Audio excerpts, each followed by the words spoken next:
Imagine ancient Rome. Big marble buildings, giant temples, people walking around in togas. You've got senators talking laws, shopkeepers selling bread, and moneylenders yelling about loans. Money is everywhere. Donkeys are clip-clopping down the streets, people are buying houses left and right. Rome is rich.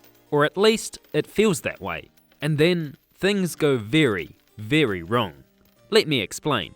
It all starts with the emperor. We'll call him Caesar Easycoinus, not to be confused with his sister, Easycoitus.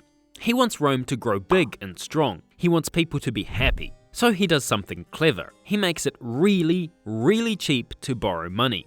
Now, a loan is when someone gives you money now, and you promise to pay it back later. Usually, you pay a little extra called interest. But Caesar Easycoinus makes interest super small, like almost nothing. And just like that, everyone can get a loan. Even people who couldn't afford shoes last week can borrow money to buy a house. And not just any house, a fancy Roman villa with a pool and a column or two. Rome goes house crazy. Everyone's buying villas. The guy who cleans armor for gladiators, buying. The woman who brushes racing goats, buying. Even that one guy who just yells at the clouds, buying. People are getting loans like it's candy. And at first, it works. House prices go up. If you bought a villa last week, you could sell it today for even more. Everyone thinks this is amazing. Villas can only go up. But then the bankers, the people who gave out the loans, get a little sneaky. They take lots of loans, some good, some bad, and wrap them up into one big scroll of paper. It's kind of like a burrito, but instead of beans and cheese, it's stuffed with house loans. Then they sell these scrolls to rich people, fancy families, merchants with gold to spare, even temples with treasure rooms full of shiny stuff. Why do people buy them? Because as long as house prices keep going up, nobody loses money. If someone can't pay their loan, no problem. Just sell the villa. Easy. Even the scribes, the smart money people, say the scrolls are super safe. 5 golden crowns out of 5. As safe as Roman roads, they said. And everyone believed them.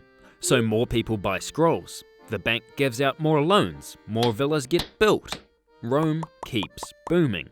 But then cracks start to show. Some people stop paying their loans. Maybe they lost their job. Maybe their donkey broke down. Maybe they never had money to begin with.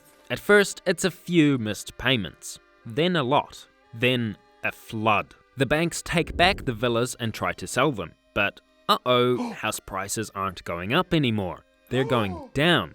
Fast. Suddenly, all those fancy scrolls are just rolls of bad loans. Nobody wants to buy them. The rich people who bought these scrolls try to sell them off, but no one will take them. They're like rotten sandwiches, gross and worthless. Then the worst part happens. One of Rome's biggest banks, Legion Brothers, ran out of money. They were holding tons of these scrolls full of bad loans, and now they're broke. News spreads like fire. People who put in money hoping to get more back start pulling their coins out of banks. Moneylenders stop giving out new loans. The whole Roman economy just stops. Farmers can't borrow money to buy seeds. Traders can't buy goods to sell. Builders stop building. Nothing moves. Rome is stuck.